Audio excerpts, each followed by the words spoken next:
ইনি আমার জন্মদাত্রী। মা মানেই নিঃস্বার্থ ভালোবাসা, সুখ দুঃখের সাথী। মা মানেই শান্তির জায়গা।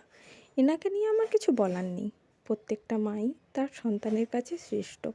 তবে আজ আমি বলবো আমার শাশুড়ি মার কথা। প্রত্যেকটা মুহূর্তই আমি ফিল করেছি উনি আমাকে কতটা আপন করে নিয়েছেন। জন্মদিনে 5 তরকারি, ভাত, মিষ্টান্ন রান্না করা থেকে পেটে যন্ত্রণা হলে পেটে তেল দিয়ে দেওয়া। 3 বছর হলো এই মার কাছে এসেছি, 50 দিনও মনে হয় রান্না করিনি। মাই সব করেন। এখন আবার নতুন একটা কাজ হয়েছে, স্নেহাকে সামলানো। স্নেহার দেখাশোনা বেশিরভাগটা মাই করেন। ও খুব ভালোবাসে মায়ের কাছে থাকতে। প্রেগনেন্ট অবস্থাতে আমি এই মায়ের কাছেই ছিলাম। আমার সব দেখাশোনা উনিই করেছেন। সিজার হওয়ার দিন হসপিটালে আমাকে দেখে টেনশানে সে কি কান্না। মেয়েকে নিয়ে বাবার বাড়ি 1 মাসও থাকেনি। শ্বশুর শাশুড়ি আমাকে ছাড়া ভালো লাগছিল না, তাই মা বলেছিল বাড়ি চলে আসতে।